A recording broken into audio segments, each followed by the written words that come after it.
you very much, and thank you for the PyCon organizing committee to have me here to speak to you today. So yeah, my name is Ryan from Leeds, and my research is all about performing music with code. So it's a term called live coding. So the talk I'm going to give today, I'm just going to tell you about what is live coding, if you've never heard it before, and its recent surge in popularity due to the algorave movement. I talk a little bit about other live coding environments that you can use in other languages, and the FoxDot environment, which is the one that I've developed, which is a library written in Python, sort of why I developed it, and a quick overview of how it's used, and then I'll do a little live demo and have questions at this time. So, according to toplap.org, which is a website dedicated to the promotion of live coding is a new direction in electronic music and video, and is getting somewhere interesting. Live coders expose and rewire the innards of software while it generates improvised music. So what does that really mean? So using code to describe kind of formal rules for generating music. You can sort of see it as live notation, live composition, and performance. And in contrast to what live coders maybe call dead coding, you're interacting with your code while you're running it, rather than your usual saving your file, compiling it, and running it. You run a section of your code, and you can change it and run it again. So you kind of have this feedback loop where you're editing the code, running it, listening to the output, and then going back to start editing your code again. So it's been happening since around the year 2000, but it has recently gained a bit of popularity in the electronic dance music scene due to something called algorave. And the name itself is kind of important to it. The fact that algorave is a pun, is a joke. It's not a very cool name, but it kind of describes what algorave is all about. It doesn't take itself too seriously. It's about having fun with computer music. When you mention computer music to some people, they think of people in kind of dark rooms with listening to headphones and weird bleeps and synthesizers, but this is about a communal event. People get together and dance to music generated by code. So the first event, happened in about the year 2001, but kind of has grown exponentially since then, and it's happening in events all around the world, in over 41 different cities and in pretty much every continent at the moment. Now, part of the algorave event is the projection of screens. So you share your screen with the audience. You give them an insight into what you're doing, what decisions you're making creatively, while you kind of improvise a composition for people to dance to. And it's part of this toplap manifesto, toplap I mentioned before, sort of the group who are promoting live coding. Part of that manifesto is show to screens. So it's all about an open culture where you show people what you're doing and give them an insight. So there's a host of different live coding languages, and here's just a few I'm going to quickly describe. First one on the right there is tidal cycles. Now that's a language that's embedded in Haskell. It's a functional programming language, and you're sort of writing functions of patterns in time to make music. And it's a very elegant way of making music, but it didn't do what I wanted it to do. Another language that's used for live coding is SonicPy, which is based in Ruby. And I think that comes pre-installed on Raspberry Pis. And that was developed to help teach kids how to code, like 10-year-old kids, and giving them this sort of analogy of music to help them sort of get into coding, do something fun with it. But I've actually seen people do some really amazing sort of techno DJ sets with it, so there you go. And then left there is SuperCollider. SuperCollider is a language that is sort of based on Smalltalk and Java and C a little bit, and it's kind of the granddaddy of live coding. It's really powerful, really flexible, but the trade-off there is that you have to do a lot of typing before you get any sounds out, so sometimes you might take 5 minutes before you can get your first sound. And if you're performing something, especially sort of an algorave evening when people want to dance, they don't want to wait 5 minutes. So I tried all of these, but none of them really did what I wanted to do. which is why I started working on my library called FoxDot. So I want to kind of really enforce the object-oriented side of things. So if I had a melody sort of playing, I want to be able to access that melody, do something with it, have another melody sort of working off that. And if I had that relationship between two melodies or something like, or rhythms, if I change one, I want to be able to change the other. So I really wanted to do something where I had these accessible states that were at play. For me, making music isn't about digital signal processing, where I'm processing audio. It's more about patterns and of rhythms and pitches and things like that. So it didn't have to be a super powerful language. It could be quite simple, and Python really fit the bill there. And also, for me, having a clean syntax was really important. So easy to write, easy to read, and also make it easy to read for the audience. If I'm projecting my screen for people when I perform, I want them to know what's going on. I don't want it to be this sort of black box where they're seeing numbers and things change but not having any idea what's going on. I want to try and create a relationship with the audience. And that's why I chose Python as the kind of host language for this. Here's a kind of a diagram showing this sort of general usability of FoxDot. So FoxDot itself, it handles things like event scheduling, so when musical events happen, the player object states, which I mentioned before, time-dependent variables that will change over time, and pattern grammars for creating patterns for rhythm and music. I'll come on to them in a little bit. So it's a Python library. You can import it into your own programs and sort of write music with it, but it also comes with an editor that I sort of wrote in Tkin, which allows you to sort of interact with the code while you're writing it. It then passes off sort of messages to SuperCollider, which handles all the sort of the signal processing and creates the audio. So FoxDot doesn't actually generate the sound itself, it sort of passes it on to SuperCollider, which I mentioned, really powerful language and sound synthesis engine, to create music. So this is what the editor looks like. This is kind of your general, what a live coding session in FoxDot looks like. It doesn't really look like Python code, but I'll go through some of the aspects of it and describe what they are. So this P1, B1, D1, these short 2-character variables, these are player objects that are instantiated at runtime. And these are the things that actually generate the music. They're the objects that send sound to SuperCollider, or send the message to SuperCollider to generate sound, rather. And I use the double arrow syntax, which is usually for bit shift, but just overload it to update the state of that object with an instrument, which are called synth-defs, or synths, basically. So here, this P1 player is going to be playing a pluck instrument, and then you give it some instructions. And these can be complicated or simple, as you want. So it'll start by, the first argument is going to be a list of pitches, and then I use keyword arguments to define other parameters such as durations and effects. There's a special case synth-def, or instrument, which is a sample player, which rather than taking a list of pitches, it takes a string of characters, and each character is mapped to a sample. Audio files will play a different audio file depending on what the character is, and that string is parsed. So if we go back, so depending on what kind of brackets you're using, different things will happen.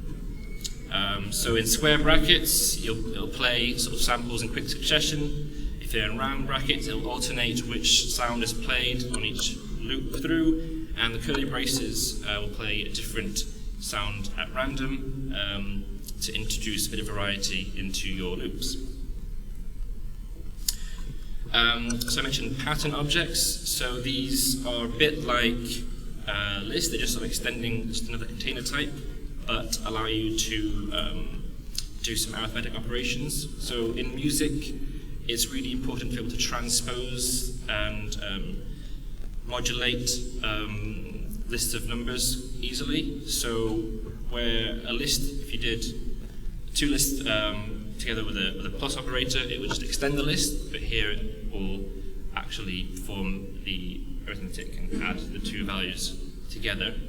And they also come with a bunch of useful methods for manipulating the order and things like that, like palindrome, which will append the reversed content at the end of the pattern, and rotate, which will shift all the elements round by one.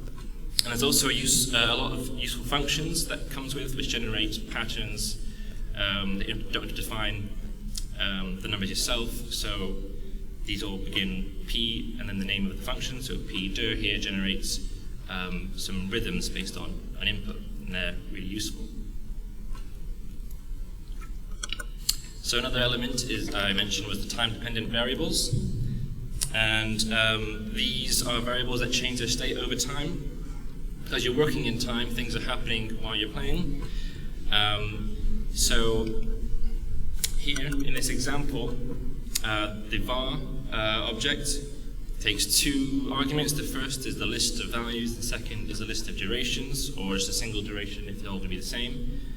So it will be the value of 0 for 8 beats, and then a 1 for 8 beats. And if I create another var object by performing an operation on it, by adding 2, if I update the original values, the changes will then propagate. So I can, if I make, say, a chord progression, that changes over time. If I update the original chord progressions, any other objects that are referencing it will also update. So you can have these drastic changes in the music all at once, which is quite nice. So these player objects that I mentioned, they have states that can be altered or referenced, and they can be altered algorithmically. So one nice thing to do is to let the program do the work for you. So I can tell it to every 4 beats to reverse. So I just give it the string name of a method. It looks up using the getAttr function and performs that method. So I can sort of do that and come back to it another time, and it will keep reversing every 4 beats. I don't have to worry about doing it myself. I can reference other attributes. So here I'm using .follow and the object, the other player object, and it will then, whatever the pitch is in the first object, it will always be the same. And if that changes, the change will then propagate to the other player object. So it's really nice creating this sort of dynamic environment where one change then propagates to much larger changes. And then we have the clock object, which does all the event scheduling, so it handles when things happen, and you can schedule functions to happen in the future. So if you don't want something to happen right now, you can have it happen at the next bar or in a certain number of beats. So there I'm just telling it to only play 2 of those objects at the next bar. So it's a group of those P1 and P2. I'm going to solo them and wrap it in a lambda, schedule it at the next bar. And you can do some nice things with this. So say you're creating a function and you want to call it, you can have the function call itself in the future, like in 4 beats time, while you add in that function. So when you edit that function, the next call it makes will then have a different output, and that's known as temporal recursion, which is how those player objects work. They call themselves, they send messages to the cloud to make music, and then they call themselves and schedule them again themselves in the clock in the future. So that's a really quick overview of how the FoxDot system works. It's probably easier to just show you how it works. So I'll do a quick demo so you get an idea of how it works.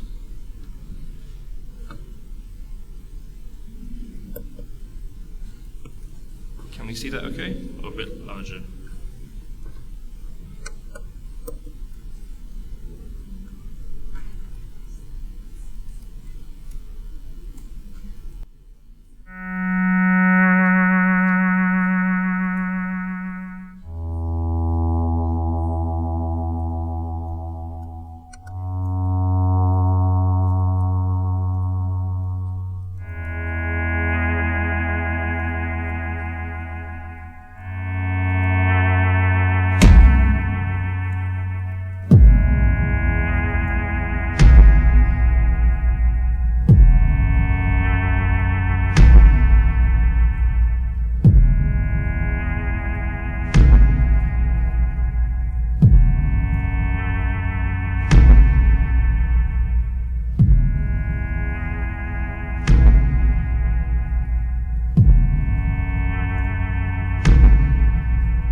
very much. So if you want to find out more about live coding in general, check out toplap.org, mentioned them a few times.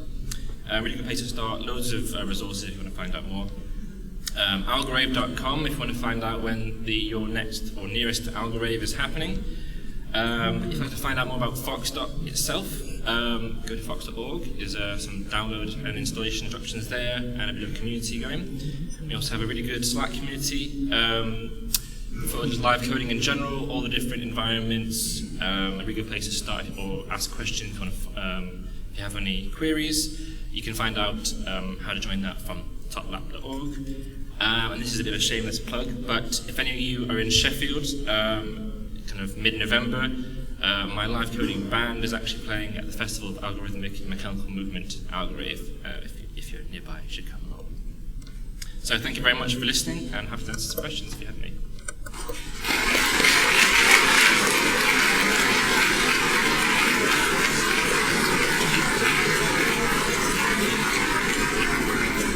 Thank you. Thank you very much. Thank you. Brilliant. We have time for some questions. Remember, questions are those sentences that start with words like how and why and when and who, and remember something that you don't know but that Ryan does. So please put your hands up and I'll bring you a microphone. You said of several of the packages at the beginning, but they didn't do what I wanted. Yeah. Apart from, was that just the object, the way of representing state objects and manipulating the objects, or was there something else, musical perhaps, or something like that? Mainly to do with the states. So tidal cycles was very close to what I wanted, but if I have some sort of rhythmic or melodic pattern going on somewhere, it's really hard to be able to sort of do something with that somewhere else in the code. You're sort of restricted to that one, because it's all functional, there's no state being held, it's just pumping out.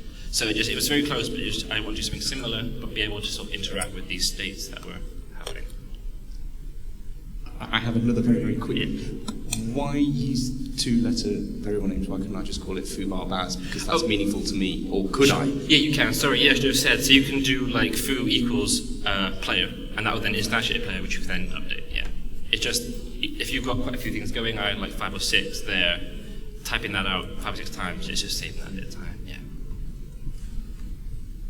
How do the pitches that you entered numerically correspond to more traditional musical notation? So by default, you're using a C major scale, and it's just sort of, so 0 applies to the first note in that. If it's an array, if you think of a 7 length, an array of 7 items, which is sort of like the octave.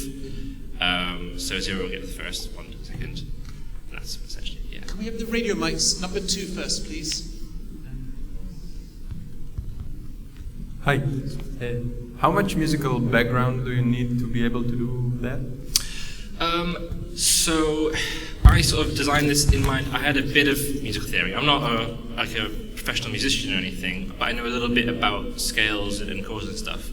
But you kind of don't. You can do a lot of just exploration and just having fun with it, especially using the sample player, because you can load in your own audio files and just sort of set them up to play in rhythm. But having some background of sort of relationships between pitches and what that creates is helpful, but it's very basic, the amount that you kind of need, I think, to get started. Hi, that was amazing. If we want to have a go at this, is everything we need included in the package, or will we need to download, find samples, and gather material for ourselves? So you have to download and install Super Collider, which is free and open source. There's a link to it on the FoxDot website. But everything else, like the samples and sort of the synths, are all in the package. So pip install FoxDot will get you everything you need on that front. But then it's just the Super Collider, which is the audio synthesis engine, also needs to be downloaded and installed. And last one. Hi. Yeah, again, that's a really great talk. Is there part of the live coding thing that's interested in interacting with like more physical controllers? or is part of the aesthetic that it all stays inside the box? So, sorry, I didn't quite hear it all. So basically, is there a part of the live coding thing that's interested in interacting with more kind of external controllers, or is part of the aesthetic that it all stays kind of in the box and it's all code? So you're saying sort of the control through, like, rather than controlling something with live coding, you're talking about an interface for generating music, or? So sort of combining the live code with a keyboard or a button box. So I've seen some people sort of program synthesizers, play the synthesizers, and then use code to sort of change what sounds they can make, and also for generating rhythms and things, but then also being able to play. So there's no real right way to do it. I think it's just about using code as an interface for music, and also about sharing that process with the audience. Other than that, it's really how you want to do it. Thank you once again, Ryan, for a brilliant talk and demonstration. Thank you. Thank you very much.